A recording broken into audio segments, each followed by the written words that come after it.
Oh, a few years ago, I was at work and I got a phone call from Chris, and she told me that her car had broken down in the parking lot of her Lancaster employer, and she was waiting for a AAA tow truck to arrive.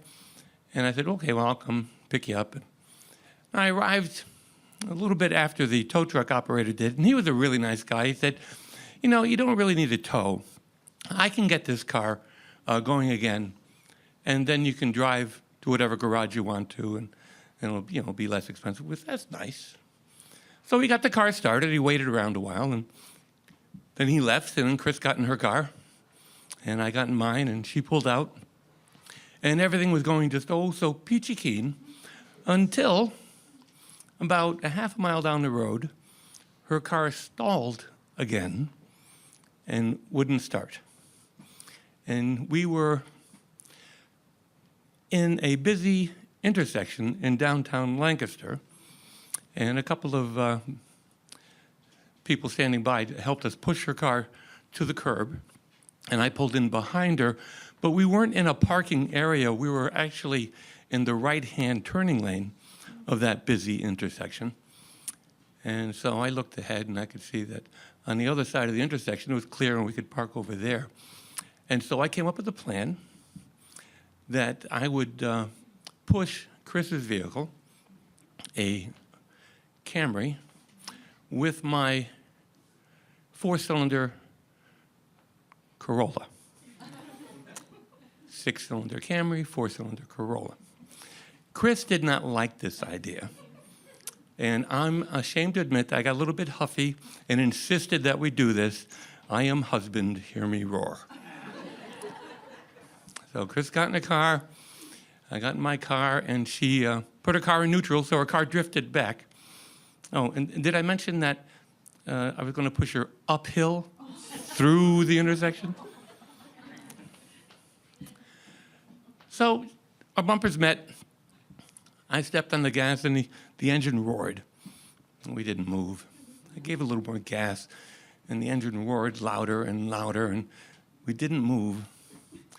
And then I floored it, and the engine strained and screamed, and it was going to move. It was just about to move. I know it was going to move, and then there was this noise, a loud noise, a very loud noise, a very loud and bad noise. It was the kind of very loud and bad noise that as soon as you heard it, you knew something very important and remarkably expensive had broken. My car was not running any longer. There was no sound from the engine. Well, there was this ominous hissing sound that was sort of mingled with the foul blue smoke coming up from the engine hood. And I got out of the car, and I was careful to step around the rivulets of oil that were in the street, and these glowing metallic shards that were scattered around the front of the car. And at this point, I was beginning to think that Christine may have been right. And she was walking toward me, and she said, "Are you okay?"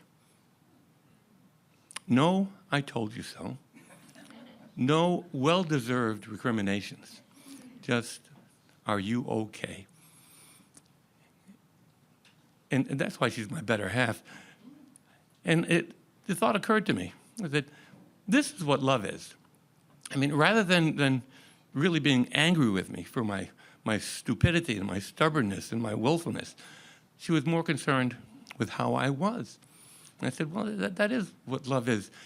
And that was kind of a revelation for me because, you know, I'm a guy, and I don't know if a lot of guys do this. I suspect some may. You tend to frame your love in heroic terms. I would die to defend my wife, my children, my family. And that's a decent, noble sentiment. It really is. However, statistically speaking, I am not going to have a lot of opportunities, thankfully, to die for Christine, to show my love. But when we get home tonight, there's going to be garbage to take out. And tomorrow there's going to be meals to make and dishes to wash and socks to pick up, tubs to clean. And that's how we show our love for each other every day. doing these simple daily chores and kindnesses for each other. And thankfully, every day we have scores of opportunity to show our love for each other in that way. So guys, if you want to show your love, forget about dying. Forget about dying. Love isn't that hard. Do the easy thing. Do a load of laundry.